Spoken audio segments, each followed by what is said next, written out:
de reflexión de lo que va del gobierno. ¿Usted se siente satisfecho en lo que tiene que ver con las políticas concretas del gobierno? No lo que puede haber sido causa o consecuencia de una pandemia, una guerra, la propia fluctuación, esa caprichosa de la economía y de los mercados, sino con las acciones concretas del gobierno en lo que tiene que ver con salario y empleo, por ejemplo. A ver, el término satisfecho no me convence porque habla como de que ya está. No, está bien. Y uno en realidad tiene que seguir planteándose desafíos y, por cierto, en estos dos temas particularmente sí los hay.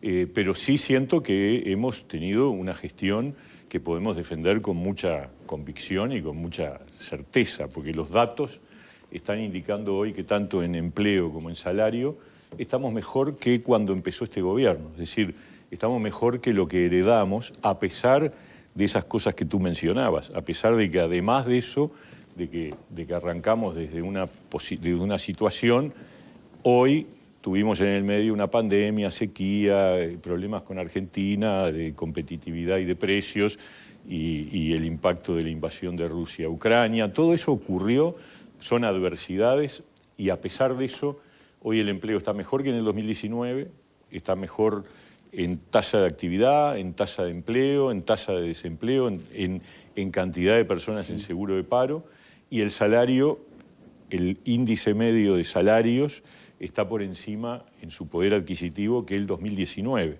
O sea, ya el promedio, ¿no?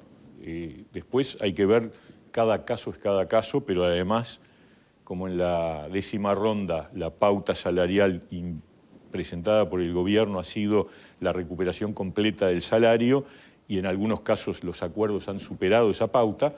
Es cierto que nosotros vamos a llegar al final del gobierno habiendo cumplido el compromiso que asumimos cuando tuvimos que aceptar que en la pandemia el salario iba a bajar, que fue firmado por trabajadores, empleadores y gobierno, y dijimos lo íbamos a recuperar. Un momento que me parece súper a destacar y a tener presente en la memoria. Era un momento que fue muy crítico y que el sistema todo, sindicatos, políticos, gobierno, oposición, tuvieron una madurez extraordinaria, ¿no? Yo eso lo quiero reconocer especialmente. Eso fue el 6 de julio del 20, me acuerdo de la fecha porque fue un momento clave. En el Consejo Superior Tripartito firmamos un acta que la firmó el PIT-CNT, las cámaras empresariales y el gobierno, diciendo que si la economía caía iba a haber un impacto en el salario, y se aceptó eso. Y de hecho en el periodo puente acordamos un incremento salarial que sabíamos que iba a estar por debajo de la inflación. Y bueno, y hubo una caída del salario real que se plasmó en julio del 21, cuando terminó el periodo puente, pero también dijimos en ese momento que el gobierno se comprometía a la recuperación. Y cumplimos, porque en definitiva... Hubo mucha pelea en el medio, ¿no? Bueno, siempre va a haber... eso es parte también de la vida democrática y bienvenido sea, pero lo cierto es que hoy el índice medio de salarios va a estar por encima de inflación seguro a fin de año, y el promedio está por encima del poder adquisitivo del 2019, que eso es importante también decirlo. Es decir, hemos recuperado el poder adquisitivo previo a la pandemia y un poquito más. Y seguramente en lo que resta de este gobierno vamos a crecer un poco más todavía. Bien, ahora enseguida abro a que hagan preguntas, estén en desacuerdo y todo lo demás. Pero, sí, obvio. Por supuesto, ¿no? Pero también otra más así general. Así como recordamos en lo que fue este periodo, ese 6 de julio, que tiene que ver con esa expresión de madurez republicana de todo el conjunto de protagonistas. Sí. Pensando en lo que es esa evolución o caída, siempre tan pequeña, chiquita, de variaciones a veces imperceptibles de la economía en general, ¿hay algún hecho concreto que pueda recordarse en este periodo como, bueno, en pos de esos números y para llegar a las cifras de hoy? ¿Hubo algo concreto que pasó que se vaya a recordar o no? Sí, a ver, hubo muchas cosas. Para uno que estuvo en el medio de la cancha, sin duda. Pero cambio estructural me refiero a, ¿no? Un cambio estructural capaz de sortear todas esas variaciones. Yo creo que dos recuerdos particularmente. Uno, a pesar de todo y de la pandemia y de las dificultades, el gobierno resolvió que el salario mínimo nacional no iba a sufrir, no se iba a ajustar por debajo del poder del IPC. Y de hecho, en enero del 21 se aumentó un punto por arriba de la inflación. Y los años sucesivos lo mantuvimos en línea con inflación. La suma hoy es que el salario mínimo nacional está 1.2% arriba de lo que estaba al comienzo del periodo de gobierno. Eso es una señal, porque es para aquellos que están en el nivel más bajo, más complejo, salario mínimo nacional. Y lo otro fue la reacción que tuvimos en el año 22, cuando ocurre el tema del empuje inflacionario en el mundo, y dijimos, si no adelantamos aumentos de jubilaciones y de salarios públicos y recomendamos a los privados hacer un ajuste por inflación a mitad de año, va a ser muy difícil luego recuperar el poder adquisitivo del salario como habíamos prometido. Entonces hubo un anuncio en abril del 22 en donde anunciamos que en julio iba a haber un aumento adelantado de jubilaciones y de salarios públicos. Y yo creo que eso fue otra señal de que el gobierno estaba efectivamente muy comprometido en recuperar el poder adquisimo de las personas, de los trabajadores. Bien. ¿No? ¿Opiniones, coincidencias, desacuerdos? Connie, ¿empezás? No, yo en realidad tengo más preguntas de evaluación que de objeciones. Primero, celebro la gestión del ministro Mieres, creo que ha sido reconocido además por la opinión pública como un exitoso ministro. Pero como Pablo fue militante político desde que tengo recuerdo. Y soy. Legislador en la Cámara de Diputados del gobierno de Jorge Valle en nombre del Nuevo Espacio. Y luego senador en el periodo de Vázquez II, su incorporación a la función gubernamental como integrante del Poder Ejecutivo fue una experiencia novedosa. Y la pregunta mía es, después de 4 años en el Poder Ejecutivo, ¿te cambió? Me tomo la libertad de tutearlo al ministro, no, porque nos conocemos hace un rato. Sí. ¿Te cambió la perspectiva de lo que significa estar en la función gubernamental no desde el Parlamento? A ver, no es que me haya cambiado la perspectiva, son roles totalmente distintos, hay exigencias totalmente diferentes. La verdad que yo me he sentido cómodo en esta función de gestión de políticas públicas, con un muy buen equipo, siempre lo digo porque creo que es honesto reconocerlo.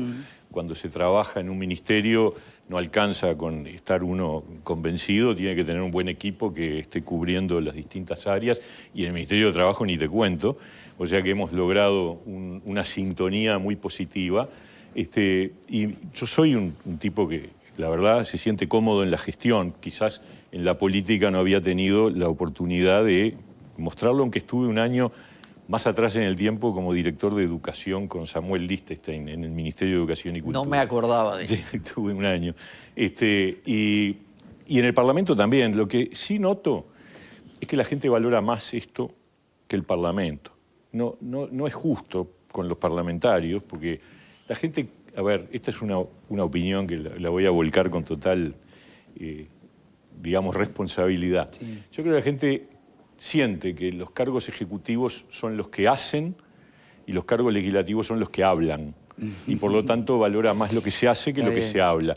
Pero el problema es que los que deciden qué es lo que se hace son los parlamentarios. Y yo al Parlamento le tengo un enorme respeto, y además soy parlamentarista por definición. Sí, eso lo sé. Pero reconozco que la ciudadanía lo que ve son imágenes, y lo que ve es que el que hace y que resuelve, el que decide, el que ayuda o no a los ciudadanos es el que está en cargos ejecutivos. ¿Es injusto? Es injusto. Bien. Pero la imagen del Parlamento es que se habla mucho y que se... trabaja mucho Perfecto. tiempo en las discusiones y todo eso. Los invito a volver a los números. Entonces y a estoy la muy gestión. cómodo en eso. No, Diego. No, bien interesante igual escuchar esta Sí, por parte supuesto. más desde lo político y lo humano.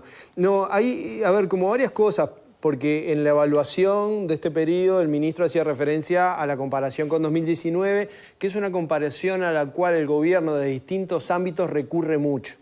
Yo creo que esa comparación tiene el problema de que no capta, porque si la idea es comparar administración y gobierno, hay que comparar trayectorias, que ahora este gobierno también la tiene ya de varios años, porque 2018 y 2019 fueron años particulares, con una economía más estancada y con algunos indicadores, por ejemplo, en el mercado de trabajo, deprimidos con respecto a una trayectoria mucho más larga. Entonces, y para hablar de salario mínimo nacional, durante los gobiernos de Frente Amplio el salario mínimo casi se triplicó. Antes, en la década de los 90, era un precio que ya no era referencia, porque era tan bajo que nadie pagaba el salario mínimo nacional. Este gobierno ha tenido, por suerte, un cambio con lo que fueron gobiernos de la misma orientación anteriores, de mantenerlo a la par de la inflación. Un poquito más.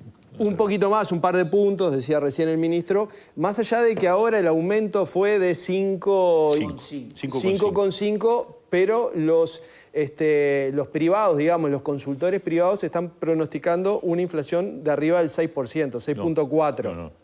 No, la verdad que sería un error, porque mirá, digo esto porque en realidad es importante manejar bien los números. La inflación que tenemos de los 12 meses a fin de noviembre es 5,2. Entonces, pero ese salario mínimo va a regir durante todo el año que viene. Sí, pero diciembre no es un mes inflacionario, al contrario, en general cae porque está el tema de la UTE, el premio de UTE. Entonces, lo más probable, como máximo, eso es lo que estima el Banco Central, llegará al 5,3. Okay. O sea que el 5,5 está cubriendo la inflación y está un poquito por encima de inflación. Bien, bien. No, pero después hay otro tema que me gustaría consultarle al ministro. Hay distintas cifras, porque entiendo que el Instituto Cuesta Duarte habla de 100.000 personas y el Ministerio de menos, no sé si de 50 o 60.000 personas, que ganan apenas por encima del salario mínimo, es decir, que ganan menos de 25.000 pesos. ¿Sí? Entonces, es cierto que es un momento donde los indicadores de empleo están muy bien y eso es algo para celebrar como país, pero las remuneraciones están lejos de lo que debieran ser y en términos, por ejemplo, de incidencia de la pobreza, todavía nos queda mucho camino por recorrer. A ver, lo último, totalmente de acuerdo. Tenemos que seguir trabajando para reducir la pobreza, eso no hay ninguna duda.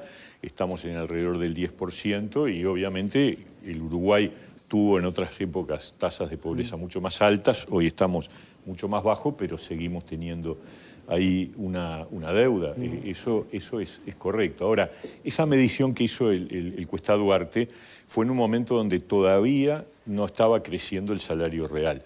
Yo creo que hay que volver a medir ahora, porque esa medición es del año 22, y el 22 tuvo dos mitades muy distintas. La primera mitad todavía con mucho rezago en el poder adquisitivo, la segunda mitad con crecimiento del salario real, al punto de que el promedio del 2022 dio un punto arriba de la inflación, o sea, ya empezó a crecer el salario real en el promedio, pero tuvo dos mitades distintas. Entonces, si lo medimos en el 23, que todo el año ha habido crecimiento del salario real y de acuerdo a lo que uno mira en el análisis, los datos del INE, cerrados a octubre, falta noviembre y diciembre, pero octubre el índice medio de salarios estaba en el orden del 8% y la inflación va a cerrar en 5,3%.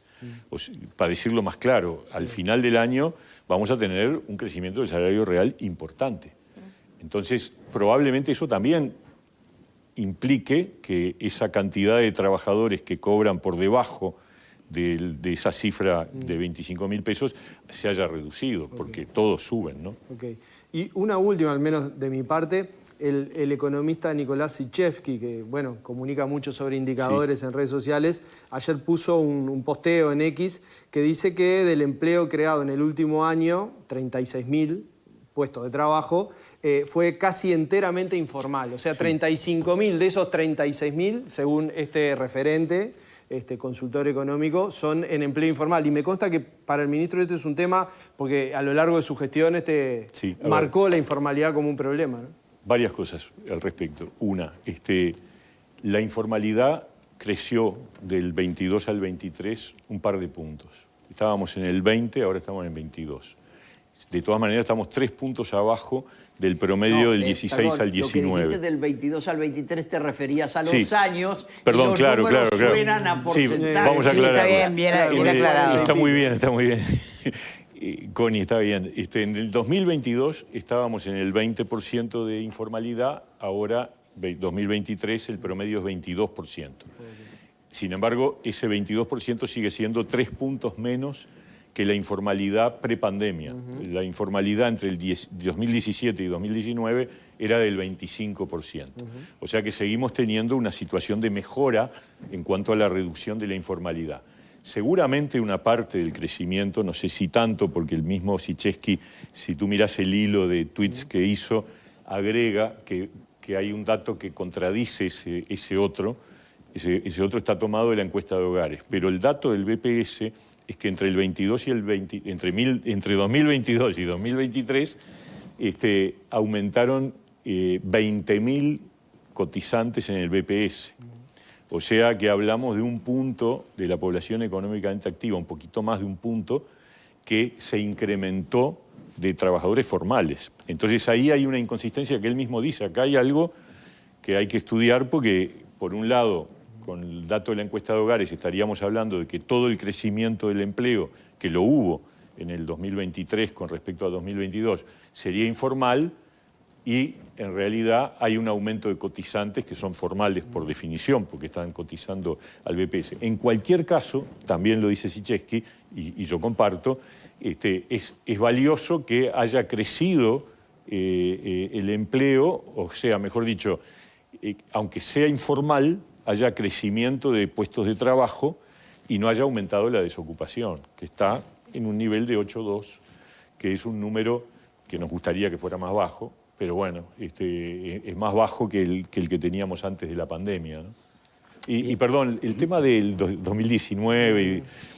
Primero que es lógico que uno se compare siempre con el gobierno anterior, porque al final cuando vas a entregar Y bueno, es que es gobierno, clave. ¿Lo dice, dejaste mejor o lo dejaste estamos peor? mejor o peor que No antes. te tenés por qué comparar contra el peor año del gobierno anterior, porque ahí está un poquito la jugada. Pero pará, No, pero es la evaluación, Pero yo la estoy evaluación diciendo contra hoy la evaluación. que hay algunos indicadores de empleo que son mejores que el 19, que el 18, que el 17.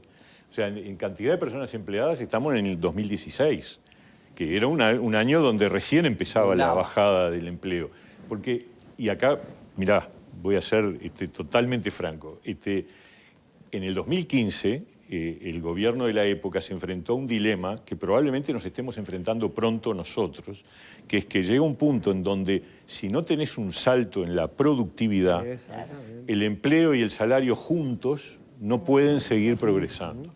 Y en el caso del gobierno anterior, eso se ajustó por empleo, es decir, empezó a caer el empleo, se mantuvo el salario real, cayó el empleo, incluso se incrementó el salario real, pero a costa del empleo. Bueno, ahora estamos cerca de ese punto de inflexión. Esperemos llegar bien, al final del gobierno. ¿Cómo piensan gestionar ese dilema tan importante? Y justamente el lunes, ayer, tuvimos reunión del Consejo Superior Tripartito y creamos un grupo de trabajo con trabajadores, empleadores y gobierno para trabajar la productividad.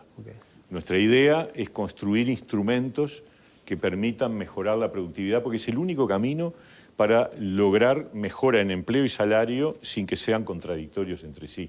Y en eso vamos a trabajar fuerte, en lo que ya empezamos, porque hubo un seminario hace 15 días, donde hubo exposiciones, estuvo la OIT, estuvo la CEPAL, la idea es que se involucren también esos organismos para aportar y que encontremos... el tema no es generar ámbitos de pulseada ni de negociación, es encontrar instrumentos que realmente nos permitan mejorar la productividad. Bien.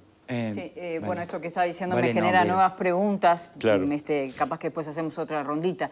Pero antes, ¿qué va a pasar con las jubilaciones y cuál es el balance del poder adquisitivo de las jubilaciones? Sí. Y otra cosa que uno, leyendo las noticias y los datos del propio BPS, decía, 156.383 jubilados cobran menos de 17.318 pesos. Estos datos son quienes podían acceder a esta canasta de fin de año, que por supuesto uno entiende que está bien otorgada. Pero esa disparidad entre lo que es el salario mínimo, que se va a 22.268 pesos, cuando tenemos más de 156.000 jubilados que cobran por debajo de estos 17.300 pesos. ¿Qué se puede hacer para arrimar eso? ¿Y qué poder adquisitivo han perdido o están recuperando las jubilaciones? Primero, sobre las jubilaciones. Las jubilaciones están, por constitución, vinculadas al índice medio de salarios. Por lo tanto, cuando tuvimos caída del salario real, hubo una caída del poder adquisitivo de las jubilaciones. Como ahora hay crecimiento, claramente el aumento de las jubilaciones en enero del 24 va a ser más alto que el IPC. El año pasado ya lo fue por poco. Este año va a ser bastante más, porque si el índice medio de salarios cerrara al 8% y el IPC terminaría, como recién hablamos, en 5,3, hacemos la cuenta y estamos hablando de arriba de 2 puntos, 2,5 puntos por encima de inflación. O sea que las jubilaciones se van a recuperar... 40% más. Porque lo que hay que sí, medir claro, los 2 claro. contra el porcentaje. El 2 contra el Claro, 5, es el 2 casi, contra el 5. sí, es el 40% más. O sea, va a haber una recuperación significativa, vigorosa de las jubilaciones, como la está viendo del salario. Es así. Así como estuvo atado en el momento de baja, ahora en el momento de alza va a mejorar. Esa es la realidad. Las jubilaciones mínimas, como le llamamos, que son unos 150.000, han tenido algunos aumentos a cuenta, que en general es lo que se ha dado. En cada mitad de año hay un adelanto a cuenta del aumento final. Todos los años hemos tenido alrededor de un 3%, que significa darle un incremento que es muy modesto, porque el 3% de 17.000 es poca plata, sin duda. A eso se le agrega la canasta de fin de año, pero sin duda que uno querría tener jubilaciones más altas. El problema es que eso tiene un costo, y un costo en materia de déficit del país que es complicado de solventar. De todas maneras... Pero también hay allí una decisión política. La distancia entre el salario mínimo y la jubilación mínima no es tan grande, porque hay que tomar en cuenta que ese 22.000 y pico es nominal, hay que sacarle los aportes, las cargas y eso. Y ahí volvemos a la pregunta, ¿quién puede vivir con el salario mínimo? Pero también digo otra cosa, y esto son los datos que hay. La pobreza entre los niños es del 17-18%, la pobreza en el total promedio de la población es el 10%, la pobreza entre los mayores de 65 años sabemos que es mucho es 2,5. Sí. Claro, 2,5. O sea que seguramente muchos de esos jubilados tienen algún otro ingreso, porque si no, no podríamos llegar a la conclusión de que la pobreza de los mayores de 65 sea solo el 2,5%, ¿no es verdad? Sí, de todas maneras hay allí también una decisión política respecto a lo que ha sido resignar recursos en lo que puede ser el IAS, en detrimento, alguien podría decir, de haber destinado esos recursos a estas jubilaciones más bajas, ¿no? Sí, es un debate pertinente, absolutamente. Yo creo que hay que poner los recursos en los niños, no tengo ninguna duda. Creo que el gran desafío que tenemos en el país por delante es, de una vez por todas, resolver algo que ha estado vigente en todos los gobiernos desde que Juan Pablo Terra hizo aquel primer estudio en el año 89 con UNICEF, y que llegó a la conclusión de que la pobreza entre los niños era el doble que a nivel nacional. En aquella época la pobreza era 20% y la pobreza infantil era 40%. Hoy, por suerte, la pobreza en Uruguay es 10% y la de los niños 17-18%, pero sigue siendo prácticamente el doble. Claro, Entonces, esa proporcionalidad hay que de una vez por todas quebrarla, sobre todo porque además en todos estos años lo que ha habido es una reducción sustancial de la natalidad. Por lo tanto, es mucho más posible focalizar, porque son menos los niños y mucho menos, nacen 35.000 por año y antes nacían más de 50. Entonces, la posibilidad de focalizar una estrategia de políticas dirigidas a levantar a los hogares de esos niños de la línea de pobreza yo creo que es un gran objetivo de los próximos años. Falta Fernanda en esta vuelta, ¿no? Bueno, planteó una cantidad de buenas noticias y sostenidas y en crecimiento. Quizá como para pensar un poquito el año que viene. Son noticias que un país entero debería celebrar. ¿Entiende que es viable en el marco de una campaña electoral y un plebiscito para derogar la reforma de la Seguridad Social? ¿Cómo entiende el vínculo y la conflictividad? Si es viable separar las dos cosas, separar justamente, bueno, estas noticias, defenderlas, porque también es un logro de un país entero, poder reconocer también las cosas que se hicieron bien, o va a estar muy teñido y eso va a aumentar el grado de conflictividad. Con toda franqueza, y más allá del cálculo electoral, porque capaz que nos convendría para algunos, espero que no se llegue a las firmas con este verdadero disparate que es el plebiscito de reforma de la reforma de la Seguridad Social, que además no es la derogación de la ley. Sí. Es mucho peor que eso. Sí. Es llevar el país a una situación de cataclismo en materia de seguridad social. Va en el sentido contradictorio a lo que pretendió ser por nosotros la reforma, es decir, volver viable, sostenible el gasto en seguridad social. Y ahí los técnicos del BPS han hecho estudios y dicen, si esto se aprobara, en unos años, quizás 10, 20, 30, las tasas de aportes de trabajadores y de empleadores tendrían que duplicarse. ¿Ustedes se imaginan el empobrecimiento que significa eso para los trabajadores? Que están diciendo que esta reforma se cargó sobre los hombros de los trabajadores, que en realidad no es cierto, porque los trabajadores siguen aportando, van a seguir aportando lo mismo y van a tener la misma cantidad de años para poder jubilarse, 30 años de aporte, 15% de aporte a la seguridad social, 30 años de cotización.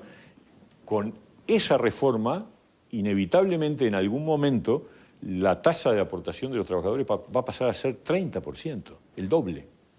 Y eso es un empobrecimiento brutal de los activos y ni hablar del gasto que se va a expandir en los pasivos, impidiendo lo que recién hablábamos, que era poder atacar el tema de la pobreza infantil. ¿Coinciden todos con ese punto? 100%. Con matices en el planteo, pero sobre el fondo de la cuestión, sí. Bien. Bueno, Y hoy que está Ninguno representado Me todos los mucho, colores, ¿no? porque, Está bien. en serio, yo creo que más allá de que capaz que a nosotros podría convenirnos llegar a la campaña discutiendo estas cosas, pero uno tiene que pensar en el futuro del país. Y el futuro del país es que esto es un escándalo, porque otra cosa es discutir si la reforma está bien, si hay que corregirle esto o aquello. Siempre hay cosas para corregir. Pero ¿Vas a ser candidato? sí, es un Definitivamente. dato. ¿Y hasta cuándo, ministro? Y bueno, en los primeros meses del año que viene salgo del Ministerio de Trabajo y a la cancha. Por eso decía que sigo siendo militante. Claro. Sí. Yo creo, además, bueno, nosotros estamos convencidos desde el Partido Independiente que hay un dilema para adelante importante que tiene que ver con seguir avanzando en una línea de cambios frente a lo que entendemos que es el freno. Y bueno, y vamos a salir a la cancha a defender el seguir avanzando. Bueno, a ver, Diego. No, porque ahora Ahí que... sí que no pero ahora que giramos el tema, me interesa preguntarle si solo sí ve al Partido Independiente formando coalición con los actuales partidos con lo que está, o eso es un camino que podría estar abierto para el qué te Partido molesta de la Independiente? pregunta? Nosotros sentimos que lo que hemos caminado va en la dirección correcta y que hay que seguir avanzando en esa dirección. A mí me encantaría que ponchara a Fernanda las caras. Lamentablemente, en el Frente Amplio no vemos por ejemplo, estábamos hablando de la seguridad social. Hoy tenemos 2 precandidatos que firman y 2 que no firman. Y no creo que tengan un proyecto de seguridad social en el Frente Amplio, porque en todo caso, durante los 2 años y medio que discutimos y que se integraron en la comisión de expertos y que después el presidente de la República le llevó el anteproyecto de ley al presidente del Frente Amplio, le pidió aportes, nunca se aportó nada. O sea, nosotros no sabemos cuál es la propuesta de reforma. Cuando se dice en la publicidad, que hubo bastante, otra reforma es posible. ¿Cuál era? Nunca supimos cuál es la otra reforma posible. Entonces, son temas muy gordos. Lo mismo de la transformación educativa. La verdad, yo me pongo a pensar, nosotros hemos impulsado una transformación que está en camino, que le falta mucho por delante, que tenemos muchas cosas más para transformar, pero es crucial para el futuro de las nuevas generaciones. Y yo veo al frente en la vereda de enfrente.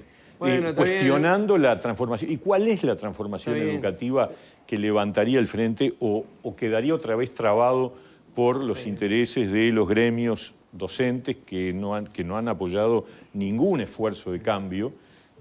Porque me consta que en alguno de los gobiernos del Frente Amplio hubo un interés de cambiar la educación. Estuvo el lema, cambiar el ADN de la educación. Bueno, pero y no hubo un pasó cambio nada. sustantivo de los recursos volcados a la educación y de los resultados de la educación que no alcanzan a ser satisfactorios. También, a ver, porque uno en este tipo de debate Bueno, no puede nos elegir quedemos en la los educación, datos. por favor. Estamos en no, Ministerio está de bien, Trabajo, pero- ¿no? No, ya Educación que y la teoría trabajo es interesante. son temas Lo que pasa muy es que estamos hablando atados. de la cosa partidaria. No, porque si no ya empiezan a candidatear, ¿entendés? A ser Está candidatos. haciendo la transición. Uno de los problemas que yo creo que tiene el empleo juvenil es el sin desacople entre la educación y el trabajo. Es decir, la formación en el sistema educativo formal no prepara bien para el mundo del trabajo. Ese es un problema, pero es un problema, a ver, no es un problema solo del Uruguay, es un problema Que bastante podrá resolverlo o generalizado. no esta reforma. Aspira a hacerlo, Nosotros ¿no? Pero esperamos bueno. que así sea. Yo creo que a mí me gusta mucho la educación dual como paradigma, como modelo,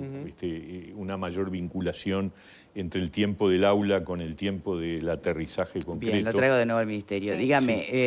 Pero viste que yo ministro. estaba volviendo, porque la Sí, sí, educación sí, dual...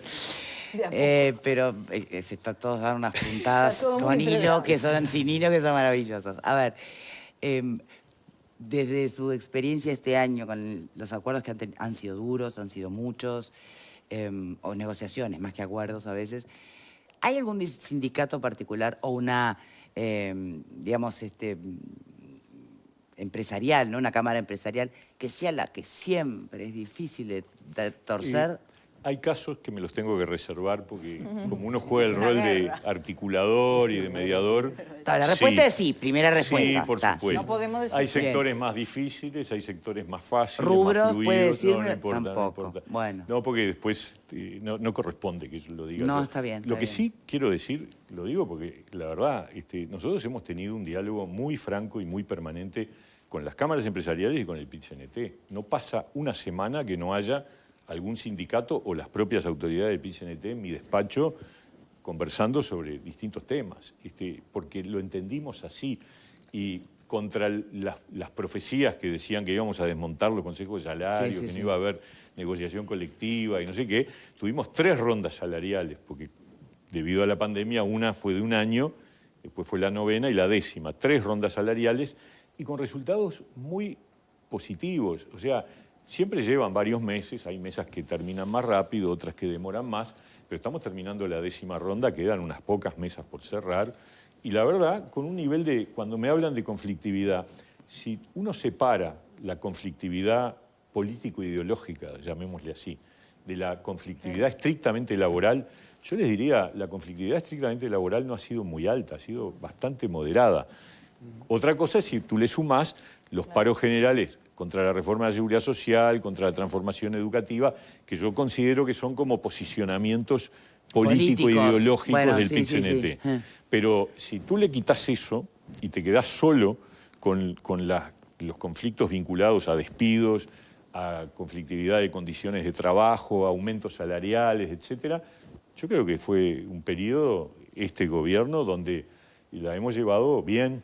Bien, tenemos que hacer una mayores pausa, problemas. pero me gustaría que Vero deje plantear la pregunta. Tengo, mira, 2. Una para el ministro. ¿Pero qué lees, y- papelitos? ¿Quién te manda esas preguntas? No, yo ¿Vos me- tenés, ¿A vos te mandan correo particular? Mira, está estoy bien en una anotar. situación donde si no me anoto las Ah, cosas te anotás hasta el vos. año, Ta, Le vamos a ta, tener sí. una libretita. me olvido. Entonces, como dijo más temprano, pueden chequear acá, como dijo más temprano que estaban analizando este tema de la productividad y tienen el desafío de esta disyuntiva, ¿no? Salario, empleo, le pregunto si la reducción de la jornada laboral puede ser una variable de ajuste en ese sentido, si se puede considerar. Y otra para el candidato, si gana la coalición, ¿repetiría en el Ministerio de Trabajo? ¿Contesto ahora? Lo dejo. No, a la vuelta. Como quieran, Suspenso, puedo suspenso, contestar suspenso. ahora. Ya venimos, ya venimos. Llega el verano.